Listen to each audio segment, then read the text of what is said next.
Hello sa inyong lahat. Bali gusto kong i-share sa inyo yung naging experience ko sa isang pinag-interviewhan ko.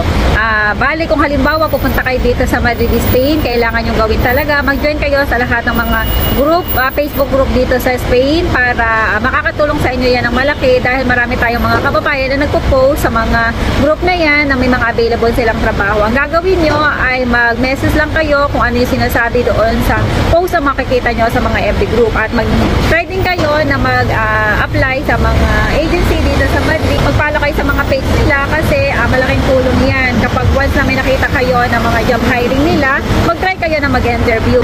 May nakita ko na job hiring at nag-try ako. Advice ko nga pala kung sakali na pupunta kayo sa job interview, kung may option na magbabas kayo or mag-metro, mas maganda mag-metro kayo para iwas traffic din at para mas mabilis kayo makakarating.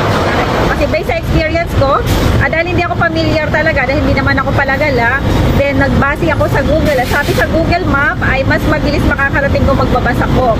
Kaya lang, unfortunately, syempre, aantay mo yung oras ng bus. Then, hindi ko pa masyadong kabisado kung saan ba talaga yung sakayan. Ganyan, medyo naligaw-ligaw ako. Then, late ako dumating doon sa appointment. Ang appointment ko dapat ay alas 5, dumating ako 5:30. Kasi nga, nagkandaligaw-ligaw. Ngayon, during the interview, pagdating ko doon, medyo nagulat ako. Kasi doon sa post, doon sa post na job offer, ay hindi naka-indicate doon kung ilan yung bata na aalagaan. Basta nakalagay lang kung ano yung oras, ano yung sahod.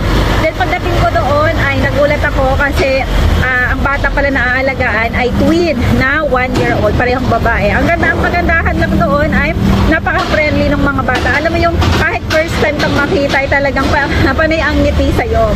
Yun nakagandahan kapag ganun yung bata na aalagaan mo. And during the interview, unang sinabi nila sa akin ay introduce yourself. Siyempre, sinabi ko na 6 na taon na ako dito sa Spain, 6 na taon ako doon sa previous ko na employer, pero interna ako at 3 years old yung inalagaan ko noong nag-start ako sa bahay ng employer ko dati.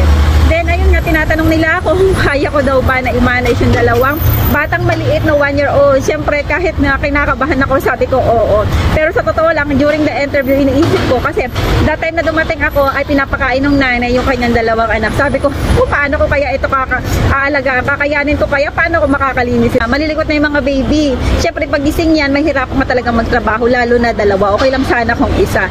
Kaya ayun, then wala naman silang masyadong tinanong kasi gusto lang naman nilang malaman ay kung saan ako nakatira.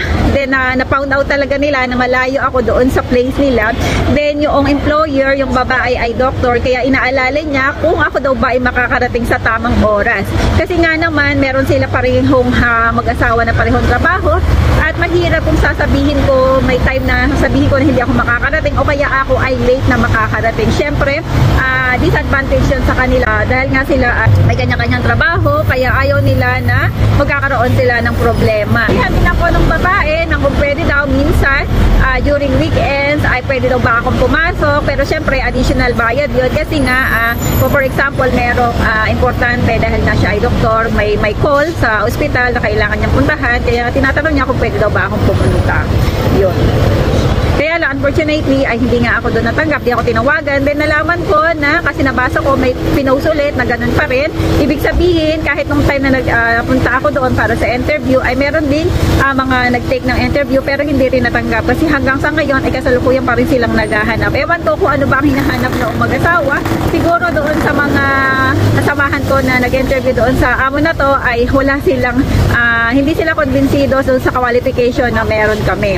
Kaya, ayun, ganun talaga. Dito kasi talaga ay talagang sa dami ng pagpipilian ng mga employer, talagang gusto nila na mapili o masala kung ano talaga yung talagang hinahanap nila at kung ano yung fit talaga para sa kanila. Kaya sa mga kababayan natin na pupunta dito, talagang tiyagaan lang. Huwag kayong mawawala ng pag-asa dahil darating din ang tamang panahon at makakahanap din tayo ng employer na para sa atin. Talagang tiyagaan lang, huwag kayong susuko. Scroll lang scroll sa social media kasi doon kadalasan nakakatagpo tayo ng trabaho. Basta mag-PM lang kayo sa mga tao na naandun na nag-post kasi isa sa mga tao na yan ay makakatulong sa atin para makahanap tayo ng trabaho.